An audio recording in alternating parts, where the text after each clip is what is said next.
এক মিনিট মানে এটা কি হচ্ছে মাসি? যে কোনো প্রসঙ্গে যে কোনো ব্যাপারে তোমরা আমাকে বিধিয়ে কথা না বলে থাকতে পারো না। মানে হোয়াট ইজ দিস হ্যাপেনিং? তুমিও বা অপ্রয়োজনীয় কথা কেন তুলছো বলো তো জুন আন্টি? দেখুন, কথা যখন বলবেন জুন ম্যাডাম, তখন কথা শুনতেও হয়। আর এরকম একটা লিভিং এক্সাম্পল আছে, আমাদের বাড়িতেই আছে। বাইরে কেনই বা মানুষ যাবে খুঁজতে, তাই না? এসব কথা এখন থাক না উপলদা, আমি আর এসব নিয়ে আলোচনা করতেই চাই না। বলছি যে মা, ডিঙ্কার বিয়ের জন্য যা যা করার সব সুন্দর করে করুন, ভালোভাবে করুন। ছেলেটার আগের বিয়েটা ঠিকঠাক হয়নি। আমি চাই না এবারে কোনো রকম কোনো কিছু খামতি থাকুক। তিথির ভুলের জন্যে ওর বিয়েটা কেন নষ্ট হবে, এটাই আমি বুঝতে পারছি না। তিথিকে তো অনেক বোঝানোর চেষ্টা করেছি আমি, ওর ভুল শুধরে দেওয়ার চেষ্টা করেছি, কিন্তু ও তো আমার কথা শুনছে না। এখন আমি কি করব তার জন্যে? তিথি যেরকম আমার সন্তান, টিঙ্কাও তো আমার সন্তান।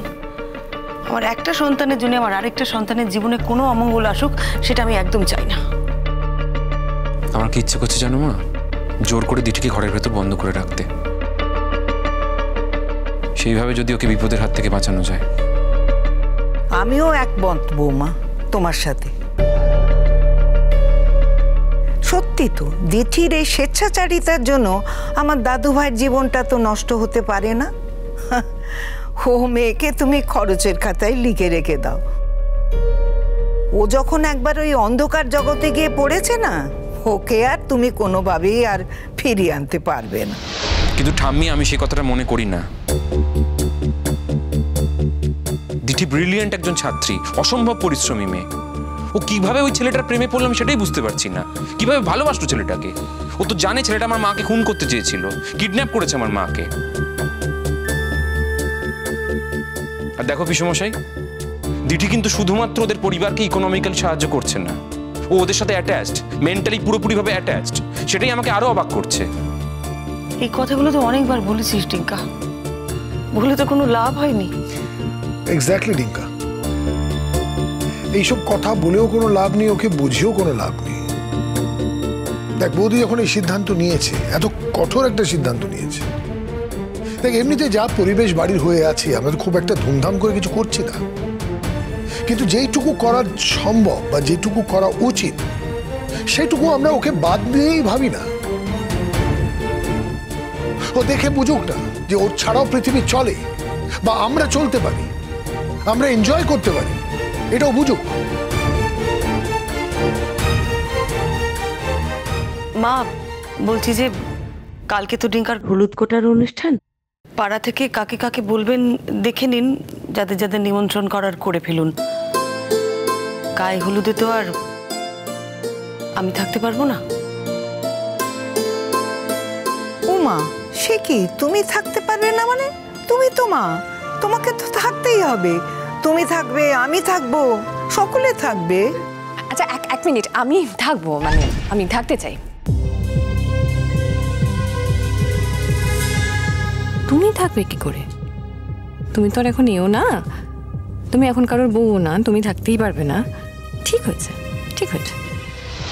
উপলদা, উনিকেও কিন্তু আসতে বলবেন। হ্যাঁ, সব রাগ ভুলে একবার যখন এসেছে, তখন ডিঙ্কার গায়ে হলুদে ও থাকবে না, এটা তো হয় না। না, আমি চাই আমার ছেলের গায়ে হলুদে সবাই সবাই মিলে আনন্দ করুক। মা কিছু মনে করো না, যে মানুষরা তোমায় অপমান করে, অসম্মান করে, তারা আমার বিয়ের অনুষ্ঠানে থাকুক, আমি সেটা চাই না। ব্রিলিয়েন্ট, ব্রিলিয়েন্ট ডিঙ্কা, আমি তোর সাথে একমত। অনিন্দিতা আমার বউ হতে পারে, কিন্তু আমার বৌদির সাথে যে ব্যবহারও করেছে, তার জন্য আমি লজ্জা পেয়েছি। ফলে তুই যদি চাস, আমি অন্তত জোর করব। ডেফিনেটলি ভাইপোর বিয়ে যদি ও আসতে চায় আসবে, তবে একটা শর্তেই আসবে, ও আমার বৌদিকে আর ফার্দার কোনো অপমান করতে পারে না। কি বলবো বলো, আমার মেয়ে, আমি তো আর কাউকেই ফেলতে পারি না কো। এই যে বৌমা এত কঠোর হচ্ছে, ওকে দিঠিকে ফেলতে পারছে না তো, ফেলতে পারার কথাও না, ফেলা যায় না, বুঝলে, ফেলা যায় না মন থেকে। আমিও তো আমার মেয়েটাকে ফেলতে পারি না গো। বৌমার সঙ্গে ওর যে কি আকচি হয়ে গেল।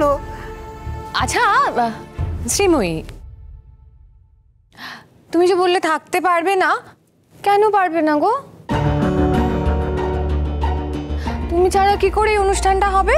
তুমি আছো বলেই আমি থাকতে পারবো না জুন। মানে মানে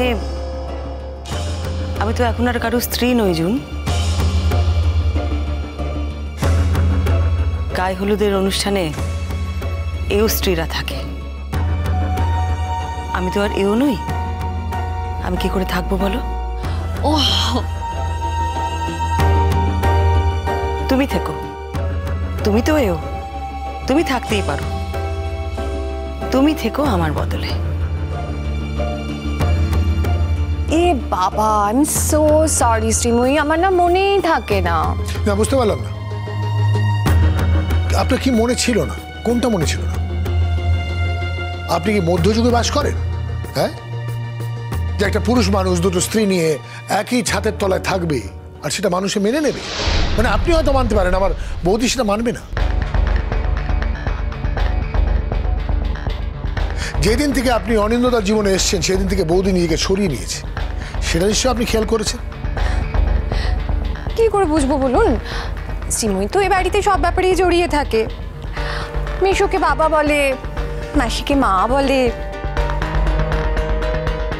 তো আমি কি করে বুঝবো? সেই জন্যই ভাবলাম যে বাবা মা অনেককেই বলা যায় জুন, তেমন ভালোবাসার হাতছানি পেলে অনেকেই বাবা মা হিসেবে ভাবা যায়, কিন্তু অন্যের স্বামীকে কখনো নিজের স্বামী বলে ভাবা যায় না।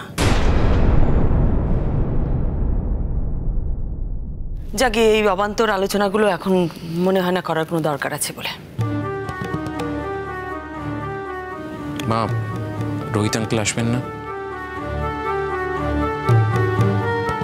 জানি না রে, এতদিন পরে উনি ওদেশে ফিরেছেন, এত অল্প সময়ের মধ্যে আবার দেশে ফিরতে পারবেন কিনা আমি তো বলতে পারবো না। তুই একবার জিজ্ঞেস করে দেখ। আমার বারবার এটাই মনে হয় যে রোহিত আঙ্কেল যদি এই সময় এখানে থাকতো তাহলে দিঠি এই বাড়াবাড়িটা করতে পারতো না। না অঙ্কিতা, ভুল করছো।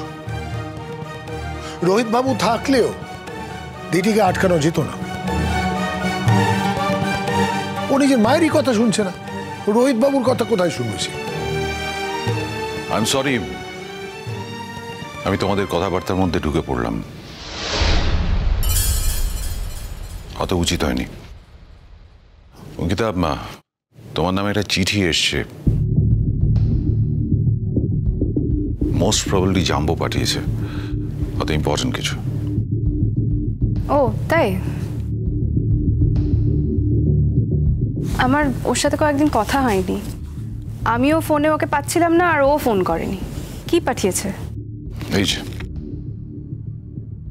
ও আমাদের জাম্বু যখন গেছিল তখন তোমরা তো একসাথে যেতে পারিনি, হয়তো ওই ভিসার কাগজ ফাগজ কিছু পাঠিয়েছে।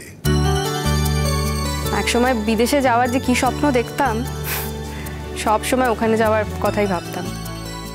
আর এখন যখন যাওয়ার কথা হচ্ছে তখন মনে হচ্ছে যে তোমাদের সবাইকে ছেড়ে এই বাড়িটা ছেড়ে আমি কি করে থাকবো। জড়িও না অঙ্কিতা, একদম জড়িও না।